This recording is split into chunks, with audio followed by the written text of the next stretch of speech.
Hello and welcome everyone. I'm Luciane Sturm, professor of English at University of Passo Fundo. It's really a pleasure to be here and have Glicia with us to talk about her experiences relating to living and working in Canada.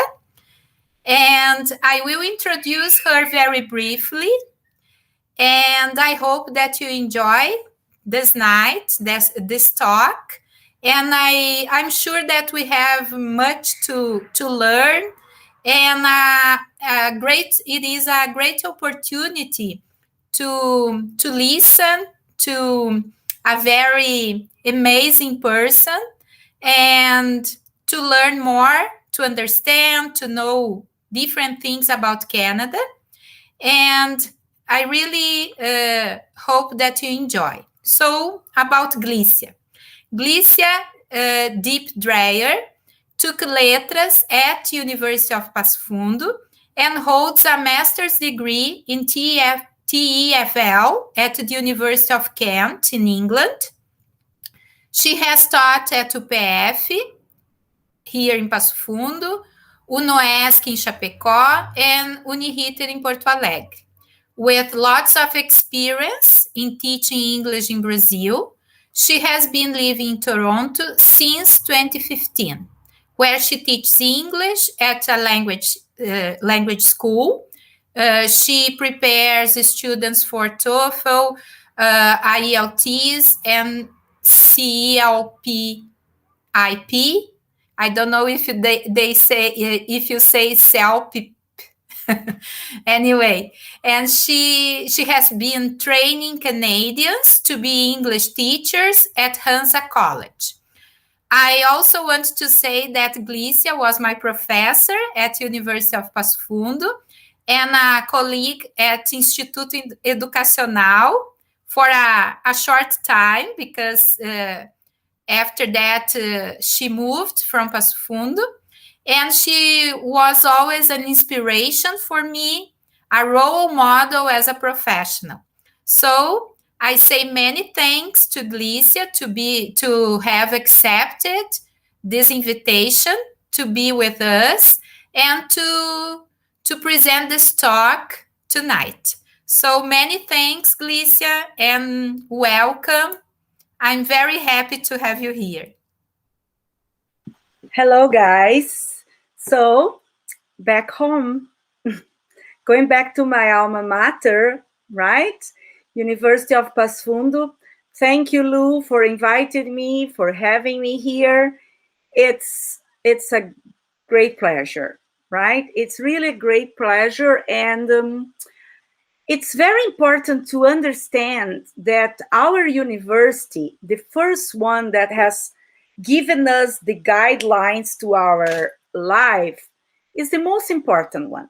We can study a lot later on, but what we get and what we learn from our first professors is something that's there. It's part of us.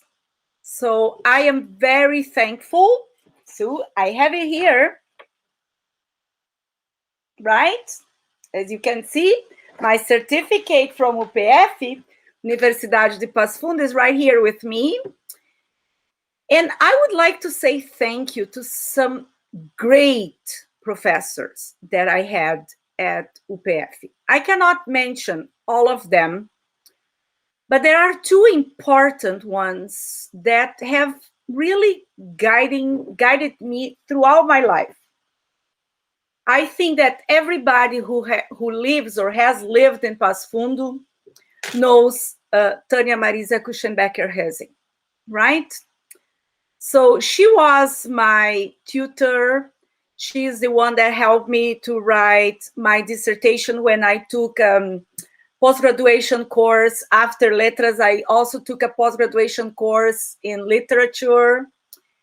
And I'm so thankful to the lessons I got from Tanya. I'll never, ever forget. And another one that was really inspiring and probably has been the teacher of many people in Passo Fundo is Zelir Lago Busato. So I would like to start this saying thank you to UPF, but saying thank you to these two amazing, inspiring professors. And Passo Fundo is very lucky to have UPF. It's very lucky to have a university like UPF, because you guys, you don't have any idea of the amount of great professors you have there. Right? All my family, my brother and my two sisters also studied at UPF, and we have reached areas and goals that you cannot expect. So enjoy the university you have there, enjoy the professors you have there, take advantage of them, take advantage of Lou. I know she was my student, so I know what she can do, right? So guys, your university is your alma mater. Recognize it, right? Value it. And what you're going to study, what the professors are telling you right now, they are giving you some lines. You are going to choose where you are going and what you're going to study after that, right? What else you're going to do, which books you're going to read. Oh, my professor Gaston Hilgert from University of Passo Fundo used to mention this book. Then one day I see this book in the library and say, okay, my professor, my linguistic professor, told me that this book is good. I'm going to read it. I'm going to explore this area even more. So just saying thank you to my university. I'm very proud because I came from Passo Fundo and I came from University of Passo Fundo, right? Thank you so much for having me back there. Well, then after Passo Fundo, I went to England because I was pursuing my master's education and I wanted to be a good professor. So I started teaching English as a foreign language in London. And I went back to Passo Fundo. I was back teaching at UPF. I was back teaching in language schools there until I had to move. And I went to Chapecó. Right? So I was again working in language schools. I was again working at the university there, which was another great experience, working with teacher training, preparing teachers in the west of Santa Catarina, which was great as well. Right? I had to move to Porto Alegre. I continue working with English. And I never gave up English. Working in language schools again, another university, till I got married to a Canadian and I decided to move to Canada. So when I moved to Canada, people were telling me, you're not going to teach English in Canada.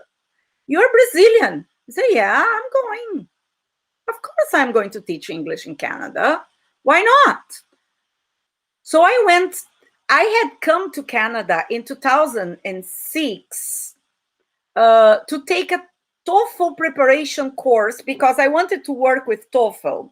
And I just fell in love with the country, with the nature, with everything that Canada has to offer. So when I got here, I said, I'm going back to the school where I studied because I wanted to enroll my daughter to take the IELTS preparation course. You know, she didn't want to have classes with me. So I'm going to take her there to learn because she had to go to university. In Canada, if you want to be an international student, you need to pass the IELTS test to be approved by the IELTS test. So I took her to Hansa, the institution where I work now, and the principal said, do you teach Portuguese? I said, yeah, I do. He said, okay, would you like to teach Portuguese? Why not? I am a teacher. Wherever I am a teacher. But I really wanted to teach English. Anyways, I was teaching Portuguese. Right. Okay, so then I told her, but I want to teach English. What do I have to do? She said, for people who come from other country and have already been teachers of English, professors in their countries, they have to go through a process in Canada called like taking a TESOL course, teaching of English as a second language. And I said, okay, then I'm going to take this course. right? I'm going to enroll and now I'm going back to teacher training. What can I do? All right, so I was taking the course. The professors could see what I could do, and they were like, okay, one teacher is not here today. Can you supply for that teacher? Of course. Okay, another teacher is not here today. Can you supply for this one? Why not? So that's how I started in Canada as a supply teacher. But guys, that's what I say. If you are prepared, it doesn't matter what you're offered, you're able to do. You can take it. You can just take it, right? So that's how I started. And then the teacher who was teaching TOEFL classes, the classes I had come to Canada years before to study, they said, that teacher is leaving and we need somebody to teach TOEFL. Do you think you would be able? Yeah, I can take it. So I accepted the TOEFL classes. I started teaching TOEFL. And then I said, okay, now we need people to teach IELTS. It's another proficiency exam, the exam that's really used in Canada. Can you teach? Yeah, no problem. And then we have CELPIP. That's the immigration test. When you are going to become a Canadian citizen, you have to pass this, you have to be approved by CELPIP. Okay, I'll just take a look at the test and I'll learn how to do it. So I started preparing my students at Hansa for these 3 tests, proficiency tests. I've been doing that since 2015.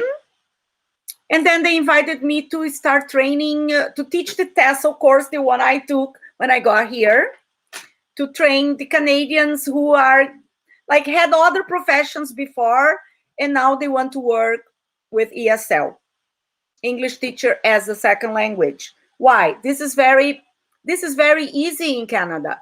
Canada is the country that gets more immigrants and refugees. So we need to prepare them. There is a big market here for English teachers. They need teachers. They need people preparing all these immigrants. So when they get here, they are looking for teachers, for courses, for private lessons, whatever, to prepare them in order to get their PR, the permanent resident card, to be accepted as a Canadian. Then after you have been a Canadian, you have had your PR for 3 years or 3 years and a half, then you can go to your citizenship and you need your CELPIP as well. So Canada has this kind of industry. We bring immigrants and we prepare them to go to the colleges and universities in Canada to be ready to go to the Canadian market, the Canadian industry, whatever. So Canada needs the immigrants, really needs the immigrants, but they are demanding. They want you to be prepared. If you are good, there is a space for you here, no problem. But you have to be good and you have to work hard to understand the values, the habits, the attitudes, the behavior. And that's another point. What do you do before you migrate or immigrate to another country? What do? You just say, I'm going to pack my suitcases and I'm going? No, it's not like that. It's a hard process. We feel guilty. Like we feel very guilty because we need to leave our families. And to say goodbye to your family is the hardest thing you can do, right? To leave everything behind. Like I had to leave my family and I had to leave my books. It was so hard. I couldn't bring all my books. That was really hard, right? Too. How could I bring all my books? It would cost a fortune. So I gave all my books. I cried for a week, but I did, right? So that is hard. And then, guys, you have to prepare yourself. What are my values as a Brazilian? What are my family values? You can only bring your good points. Forget what is negative. Don't bring what is negative. And somebody told me once you get to the airport, you leave your personality there and you are going to start a new one. I could not understand that. I said, no, I'm coming with my personality. Yes, you come with your personality, but it's slowly you will start acquiring a different personality. And when I'm saying acquiring, because if you are studying languages, if you are in letras, you know the difference between learning and acquiring. When you are learning something, you are learning in a rational way. You want to put that in your mind. That is going there, and then it can disappear, comes here, goes out there. When you are acquiring something, you internalize. It becomes part of you. It's an irrational process. And when you see, you're like, am I doing this? Yeah. Oh my God, I didn't realize I was doing this. And this is what happens with language. When you're learning languages, I have to try to learn the passive voice. I hate this passive voice. I cannot understand it. I hate teacher Luciana. She started trying to teach me passive voice. Why do I need it, right? But if you need to use your passive voice, could I have my nails done? Could I have my hair cut? Then when you see, you're using it. And that is acquiring. The same happens with a culture. They cannot tell you are coming to Canada. What are the values in Canada? Diversity, multiculturalism, being polite. Don't say directly, but you are objective in a way, in an indirect way. You have to be polite. You go like, what? No, I'm not like this. No, I am Brazilian. I say my way. Then all of a sudden, when you see, you are like, could you please, well, I hope you don't mind doing this for me, but, I'm really would like to ask you, like, am I doing this? Yeah, I am. Without noticing. Without noticing, you change your values. But if you are not open for that, then you cannot immigrate.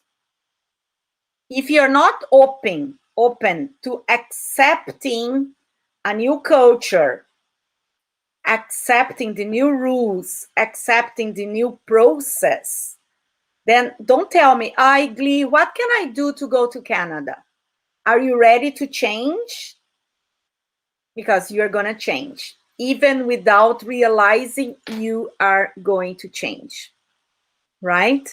And that's something that sometimes can be a bit harmful. It hurts in a way, like, I didn't realize that I don't like that anymore. But we change.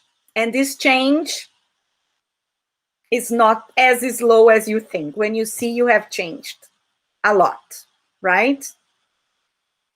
And that's called, and you are probably all studying in letras, is cross-cultural problems, cross-cultural communication. Moving to a country, you have to understand that you cannot have these cross-cultural issues. And you cannot keep saying all the time, oh, but in Brazil, it's like this. Oh, no, but in my country, it's like this. Oh, no, no. You are here. You are here. You behave like a Canadian, right? Slowly, you are going to keep some of your traits, your characteristics, but some you are going to change, right? So I'm just saying this because if you are willing to come, Canada welcomes lots of people. And that's another very important point. Right now, the Canadian government is making it very easy for immigrants. Like before the pandemic, we had lots of people coming and going to colleges because there is a program called Express Entry offered by the government. If you go to college for 1 year,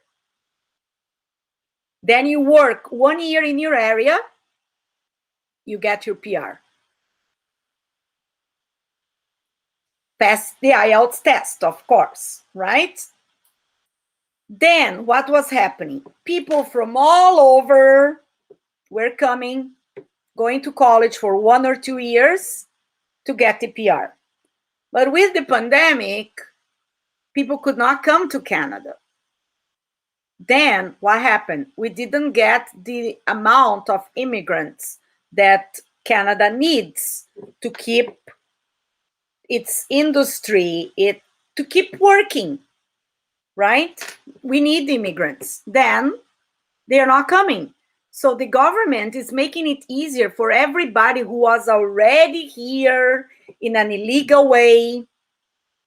For example, people who come to work in construction, many of them come with the visitor visa, and then after 6 months, they cannot renew their visa, and they keep working in construction illegally.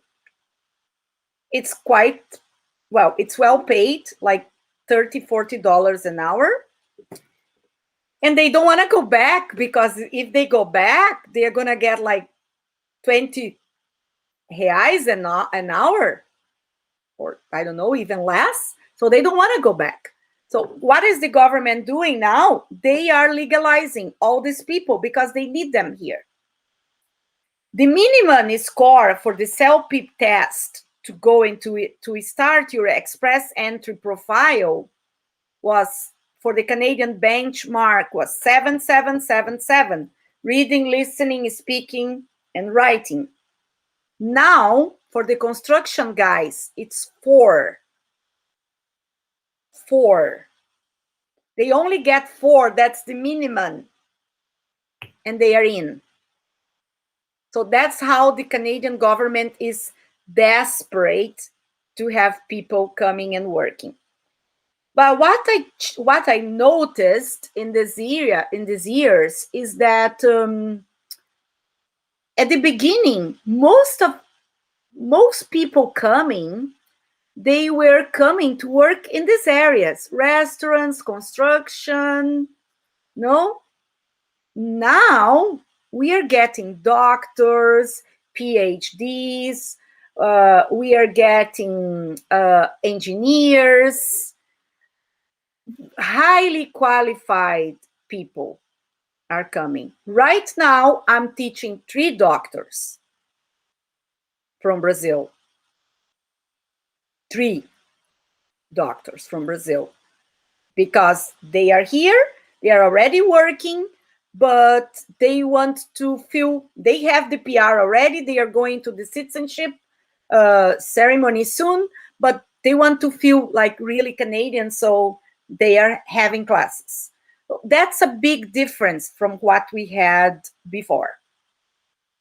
And especially people with IT and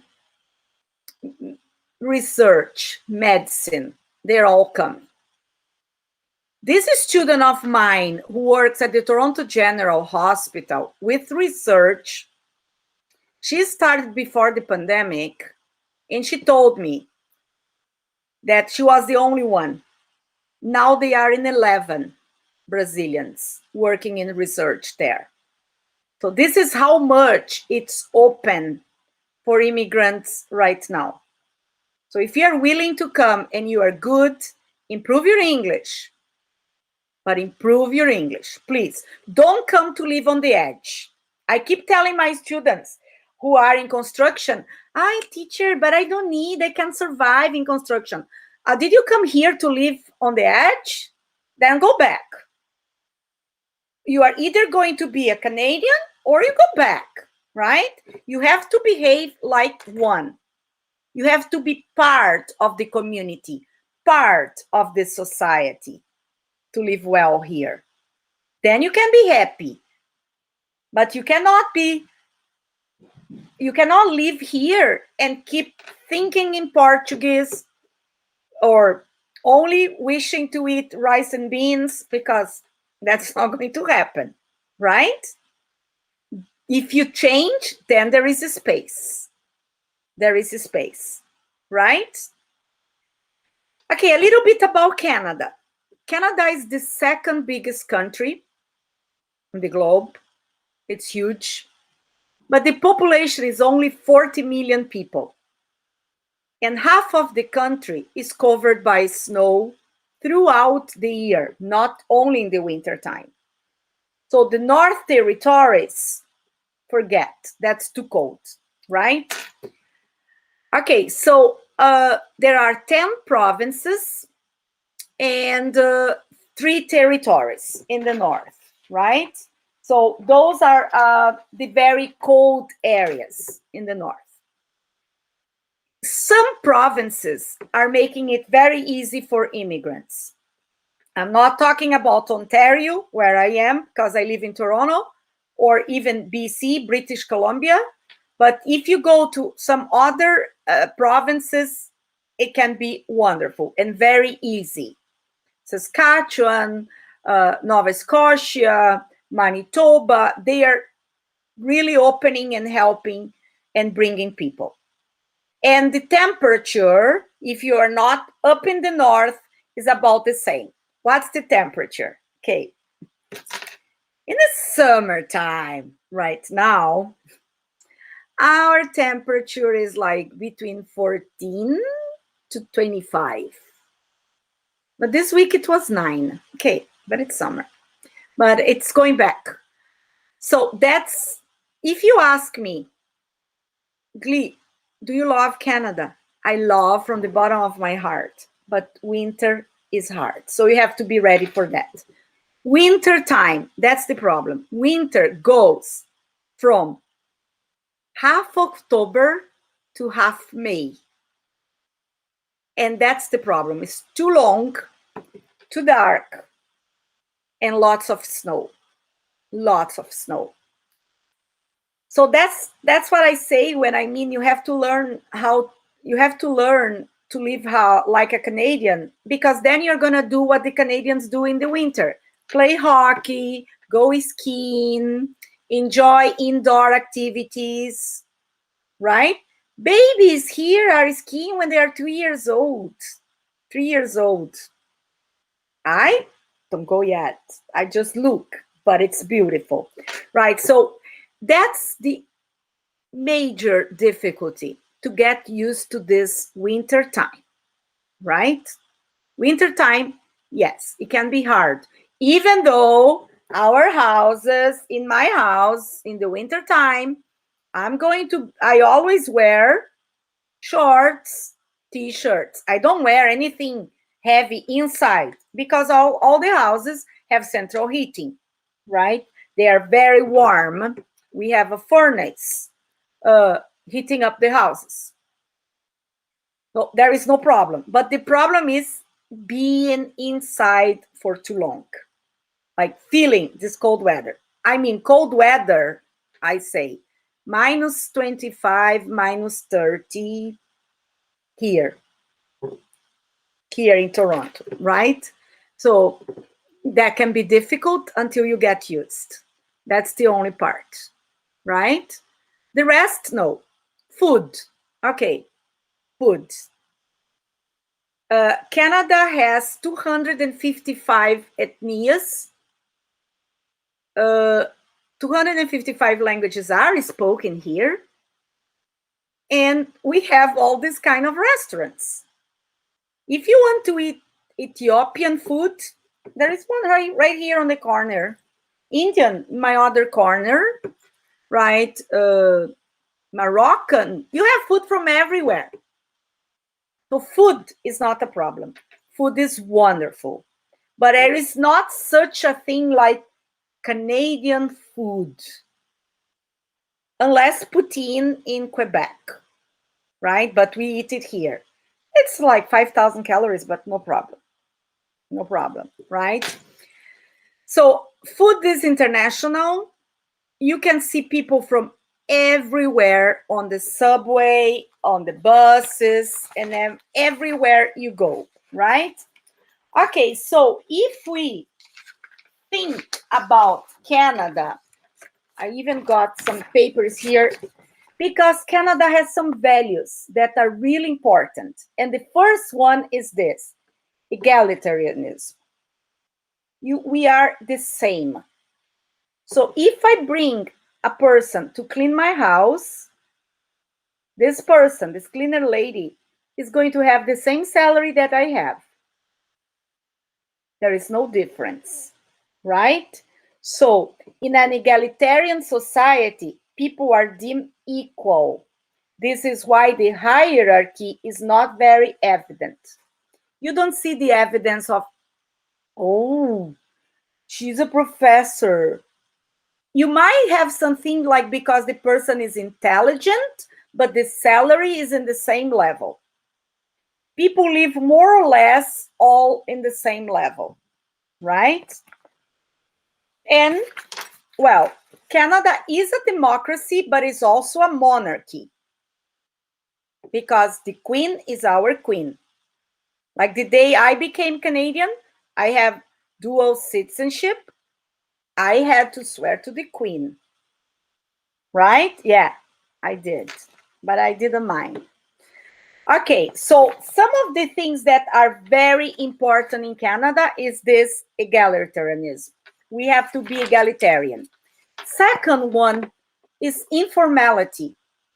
There is no formality here.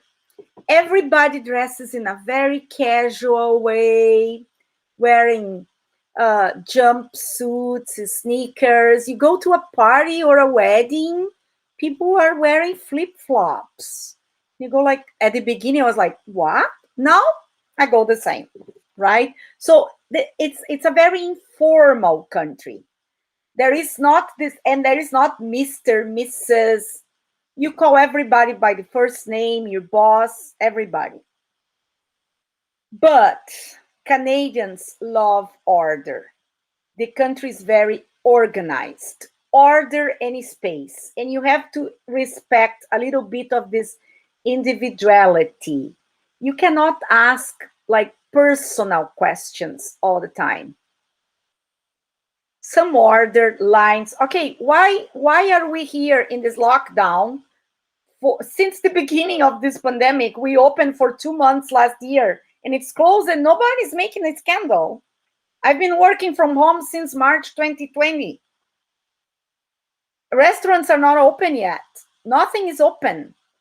And we say, in a way, we say, no, the government says it's good, it's good. We kind of obey what is good. But why do we obey? Because we see results. We have results. Then we are happy. Okay, so people are a little bit individualistic, yet community-oriented. Each neighborhood is like a community, and people work for the community. They try to get together, getting that community better. So that's very, very important here. Punctuality. Don't be late. Please, please. Right? 8 o'clock is 5 to 8, not 5 past 8. Punctuality. Respect. That's the most amazing thing about Canada for me. Right? The trait often manifests itself through politeness, punctuality, tolerance, and social order. Is considered harassment to talk disparagingly about a person's looks, beliefs, age, gender, and status of life. We don't care if you are a transgender, if you go to school and you are a man and you go to school dressed as a woman. We respect. Plus, schools and university have a washroom. He, she, neuter. They have the right, and you can choose, right? And yes, kids have sexual education at school, and they learn how to respect gender and to respect the LGBT community, so on. This is, the Canadian government doesn't give up of this. This is freedom. This is respect. This is respect. This is not communism, right?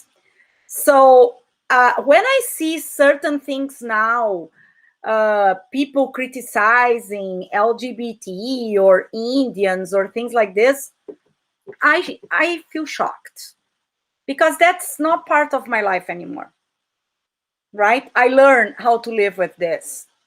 Okay, I have many colleagues at Hansa that like 2 women who are married, 2 guys who are married, and it's normal. I have been to weddings. I have been to my students' weddings. And it's life. You have to respect them. And that's in the education, right? So respect, because we receive people from everywhere, we need to respect everything. I cannot say, Muslim people, I cannot live in Canada, then out, go back to your country.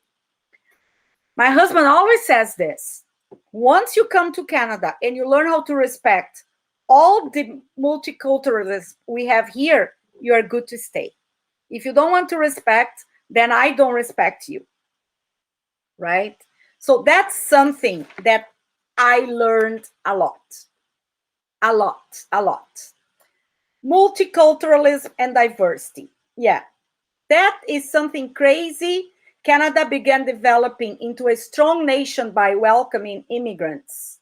In 1971, it became the first nation to open the gates. And now they are bringing more people than ever. Political correctness. I'm not going to talk much about this.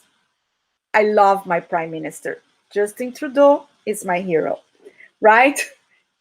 And the most handsome prime minister in the globe. Anyways, political correctness, easily. If there is this little thing wrong, the politician is out, right? Out, there is no doubt. No doubt. That's serious. Regionalism. We have different provinces, and we have some where they speak French, right? So we have to respect these differences, and we do, right? You have to understand that right in the north, they have people from Scotland, they speak with a different accent. In Quebec, they have French. Here in Ontario, they have 255 languages. So, and they have different influences. Some areas you have Germans, some areas you have lots of Eastern Europeans, some areas you have lots of Muslims. So we have different regions with different behaviors as well. And the biggest thing in Canada is love for the environment. Toronto has 1,555 parks. 1,555 parks.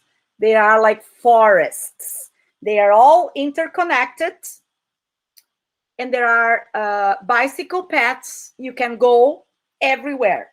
But if I want to go by bicycle from Toronto to Vancouver, I can, because I have parks which connect me from the east to the west of the country. It's like going from Rio Grande do Sul to Amazon with bicycle paths, right? You can go all over Canada connected by parks. I know there is always some people that are going to say, yeah, but in the past you cut the trees. Yes, they cut the trees. When the immigrants arrived here from Britain and from France, they did what they did everywhere. They killed the Indians. They just discovered something horrible yesterday. They killed the Indians and they cut the forests. But our governments have been struggling on that. And we have forests, forests, forests, and lakes. We have 2 billion lakes. It's too many lakes, right? Lakes everywhere and forests. So nature, protecting nature. For example, here in my house at the back here, I have raccoons. Raccoons, a family of raccoons under my deck. If they decide to come into my house, one day, if I left something open and they came here, the government was going to tell me, now you go to a hotel until we deal with the raccoons without hurting them. That's the way animals are protecting. It's in a way they come first. I go to certain parks and they say, slow down, there are snakes. Like, I'm going back home. But like, if you see a snake, let her go. Don't touch the snake. That's the way kids grow up here, learning how to respect the environment, planting, working, having gardens, having herbs in their school and lots of orchards, doing this kind of things. So this love for the environment is so crazy that I couldn't understand at the beginning. Because being Brazilian, for me on a Sunday, it was like this. Let's go to the shopping center or let's go to a restaurant. And when I moved, my husband was saying, we are going hiking in a park. It's going to be 10 kilometers. And I was like, hiking on a Sunday, putting my boots? Yeah, next Sunday. Oh, we are going to visit waterfalls somewhere. All right. Now I see that's what all my friends do. And we go camping. People love camping because they love nature. So if you want to come, you're very welcome. I can even help you, but keep that in mind. You have to change some of your views. It's easy. Takes a little while, but it happens, right? Okay, so I would like to leave some time for you to ask me some questions. Should I close my mic? Let me open here the micro. Amazing, Glicia, all the things that you told us, because some things we imagine or we read about Canada, we watched some videos, but when we listen to from a person who has been living there is different. And we know that the experience of living, you can keep your micro open. No problem. I think it's different to listen to a person who is there and can share these experiences with us. We have some questions here, okay? And I have to mention that Denise Sperry is. Oh yes, is say hello here. to Denise. Yeah, I invited her to come here to watch. A wonderful student, by the way. And teacher too. And teacher too, of course. And but a friend too. I remember her as a student, right? Yeah. So Felipe asked a question, and I will ask something before his question because I think it's related. Okay. You mentioned that you taught Portuguese when you started teaching in Canada. And did you teach Portuguese for Canadians or for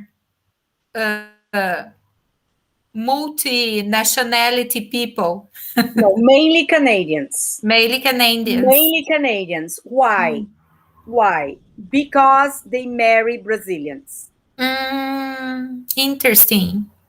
And some of my best friends now are these Canadians who were my students.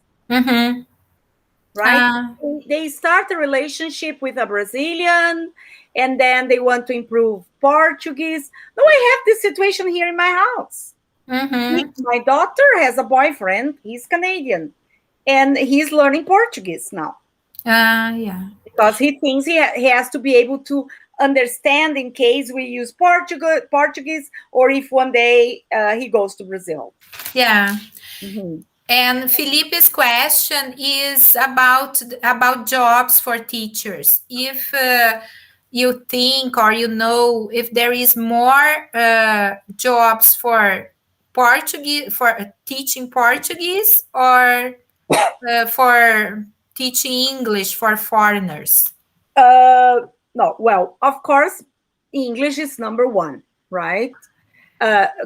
We have hundreds of ESL programs here. You can work in private schools like I do. There are millions of them. But there are also some programs offered by the government. Like when you get the PR here, people who get the PR have the right to study English for free. In Canada, by the way, everything is for free, right? We don't pay for health. We don't pay to see a doctor, to get medication, to have surgeries. We don't pay. And Canadians pay very little to go to university. And a public school is for free. And like 90% of the population go to public schools. So the same for immigrants. Once they get the PR, they can learn English for free. There are two centers. One is ESL for immigrants, and one is Link Centers, paid off by the government. And they're always looking for teachers.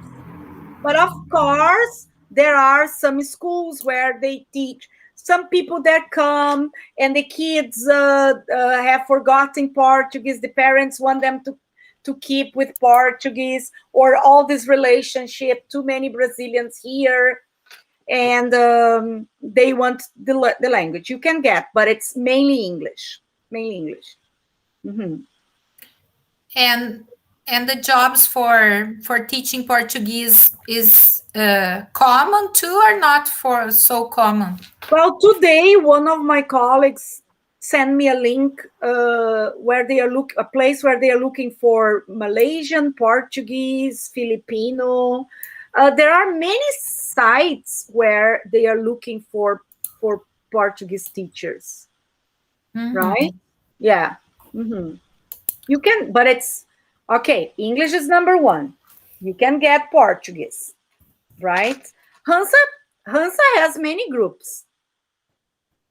You always have groups of Portuguese. I don't teach Portuguese there anymore, but I know there was another Brazilian before the pandemic. Probably, I don't know if he's gone back or what. But like this, many language schools have what they called English for international purposes, or so they no other languages, and they have Mandarin, French, Chinese, Japanese, German, Portuguese, because it's too many immigrants here. Yeah.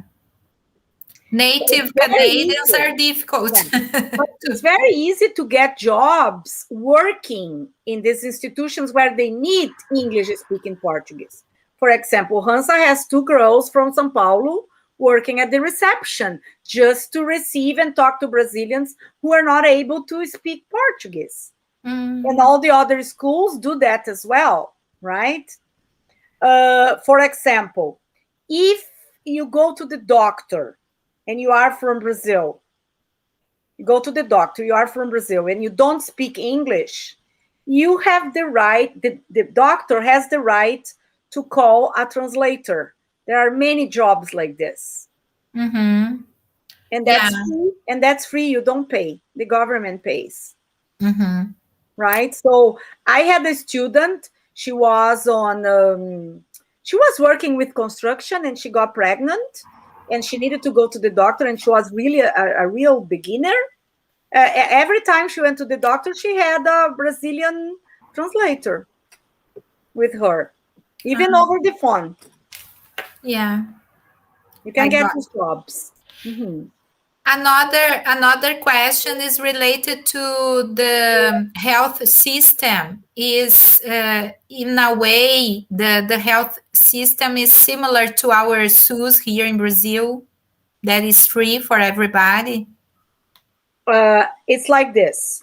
At the beginning, I didn't understand and I didn't like. Now I love it. Mhm. It's like this. You have one doctor. You have your family doctor. Okay? That doctor has your file for everything. So if I feel a headache today, I call my doctor and I make an appointment. It's my doctor. I go there and then he says, well, this is a little bit more, I'm going to refer you to another doctor, to any specialist. Then they send you to any specialist, right? But you don't decide. Mm-hmm. They send you. They might tell you, okay, there is one on Young and Eglinton, there is one on Lawrence, and the addresses, right? And then you go there. But you don't go without your referral. You need your referral. On Monday morning, I have thyroid problems, so I take pills. And on Monday morning, I realized that my pills, I was running out of pills. So I called my doctor, the secretary, and I said, oh, I need a prescription. And she said, no problem, but Dr. Legault is going to call you tonight at 7 o'clock. I was like, I don't need to talk to the doctor. Anyways, 7 o'clock. Hello, Glicia, how are you? I haven't seen you since the beginning of the pandemic. La, la, la, la. Okay, I'm sending you a prescription to your drugstore. The address is the same as before because you choose a drugstore. Oh, wonderful.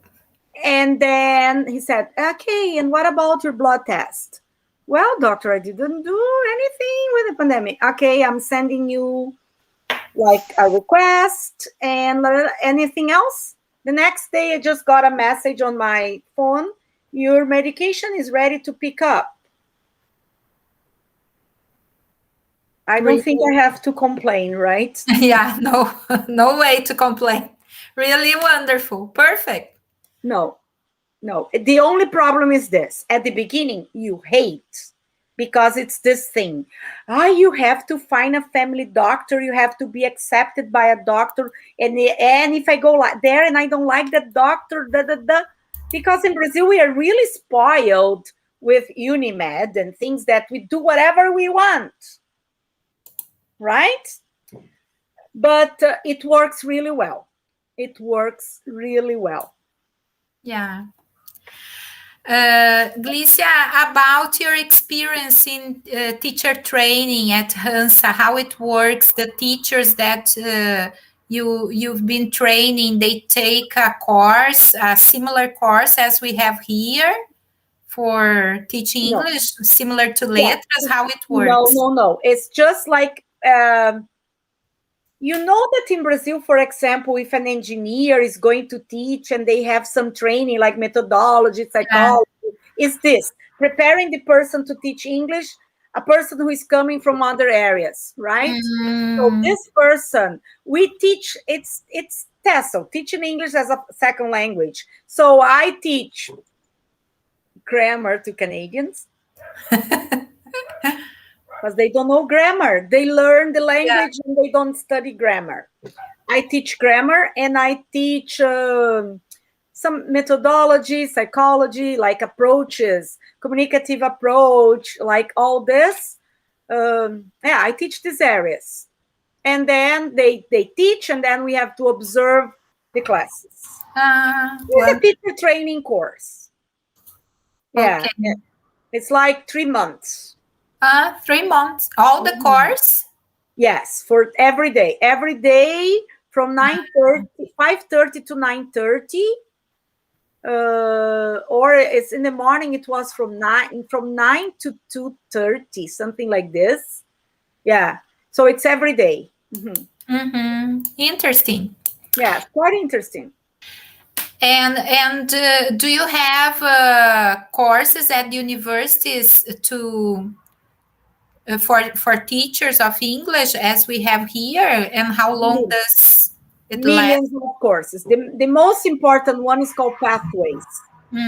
Pathways is the course that prepares you to go to college or university. Like if you don't want to pass the IELTS test, to be approved by the IELTS, you can go and study your pathway for 6 months in colleges or universities, and they all have ESL courses. They all have. ESL is the word you see even churches have ESL here. Churches. Sunday morning ESL lessons. Because it's too many immigrants. Yeah, I understand. So ESL everywhere. Like you can teach in a church if you want. And about revalidation of diplomas, do you know how it works? Yeah. You do it through WES. You know WES? That institution called WES. You send, I did this. You need WES, W-E-S. Yes. Okay? So, like, UPF would send, I did that. I had to do that. I had to validate my diploma. So, I contacted Pasfundo University. They sent my papers to WES. Then my university in England, they sent my paper to WES, and I got what they call accreditation. Then I got my accreditation, my validation. I took to like a union for teachers, and I got like my card as a teacher, like after I finished my course, and I got all validated. You have to, the organ to do this is WES. Yeah, I remember now because when you mentioned, I remember that a student, a person who took the course here asked us last year, because recently I've been working at international office here at UPF, and then I had to do this for him. Yeah, that's the one that you can really trust. Yeah. Never a problem. We use at Hansa, we use with our students. I recommend to all my students who are going to colleges and universities here. One of my students from São Paulo just got her validation this week. US again. Yeah. And in Toronto, you said it's not Toronto as we say here in Brazil. You mentioned Toronto. We say Toronto. Yes. Different for we eat the Toronto. Do the children study English and another language like in Quebec, or just English at school? No, French is mandatory. They have French, yes, because the two languages, French and English, are the two official languages in Canada. So they learn French. And I work in a French school. I forgot to tell you this. Because too many places. I also work at Toronto International French School.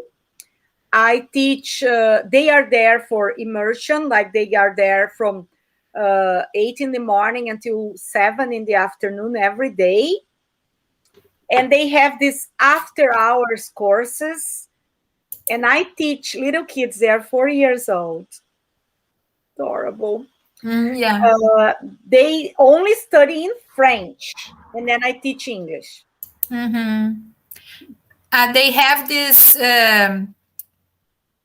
you say immersion programs. That part of the day everything is in French. Everything in French, and part of it in English. Only these extra hours to learn English.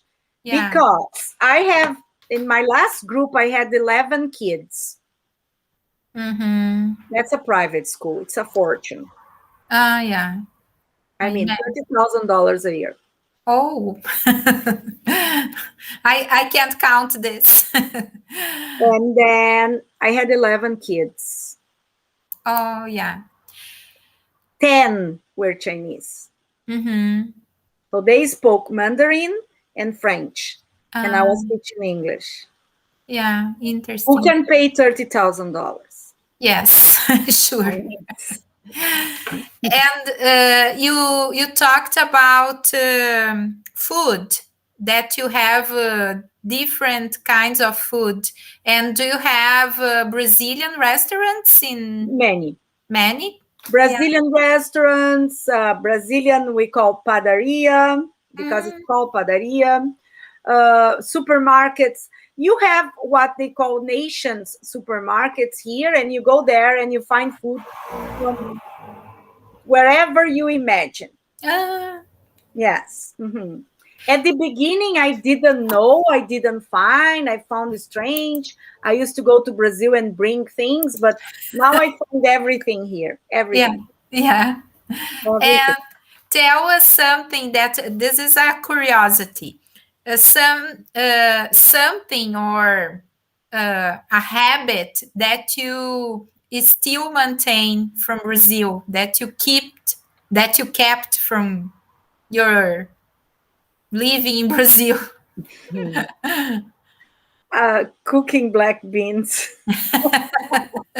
Yeah, Yeah, like once a month, I still cook black beans. yeah, Like good. I still have some Brazilian food in this sense. Yes, I cook black beans. Um, the way of cleaning the house, Mm-hmm. cleaning, that's very strong in Brazil. That's beautiful in a way. You know, people here don't really worry so much about cleaning. It's not very important. Clean once a week, that's okay. So my husband always thinks that I exaggerate, that I'm always cleaning, but that's my Brazilian stuff that I still keep.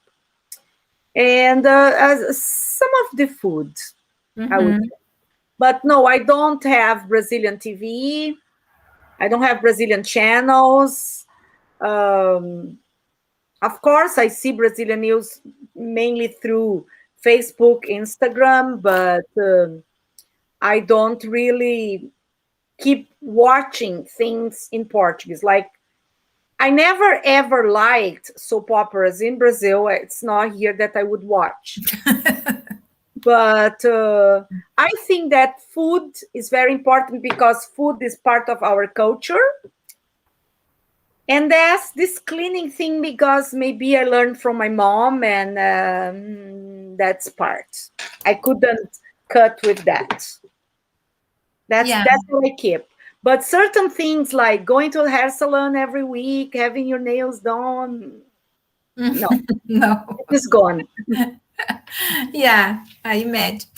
Glicia, I think I have to say many, many thanks for your acceptance to be here with us. I enjoyed a lot, and I'm sure that the students enjoyed too, and the people who are here, because we have some teachers here watching and listening to you, not only No, students. And it was amazing, and thank you. it was really nice to listen to you, to know more about your life, and listen to your tips about living there. Yeah, And because everybody's always trying to come, right? yeah, yeah. And I have just to say thank you very much. And what time you want to be here to talk to us, to perhaps to have another class, another lecture, now that we learned how to use technology for these Yes, interactions, that was the only good thing from from this this pandemic. pandemic, for sure. Yeah, For uh, sure. that we can be close to people from all over the world. That is very nice. Yeah, like right now, I have students in Siberia, I have students in Ukraine, I have students in South Korea, I have students in Istanbul, I have students everywhere right now, Yeah. just working from home. Yes, this is just incredible and amazing and very, very well, very good for everybody, but just that. Yeah, just that.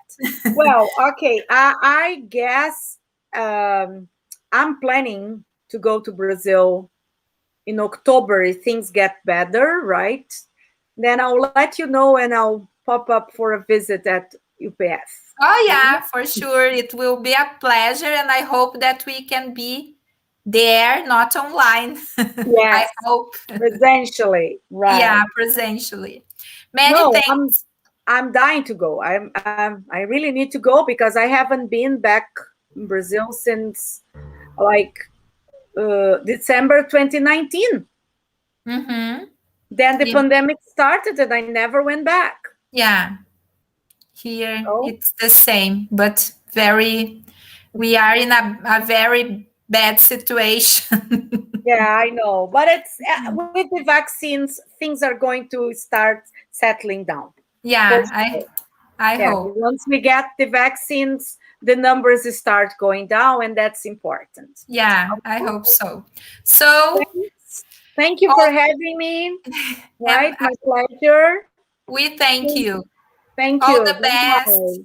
Have a Bye nice bye. weekend. You too. Bye Bye bye. bye. Bye bye.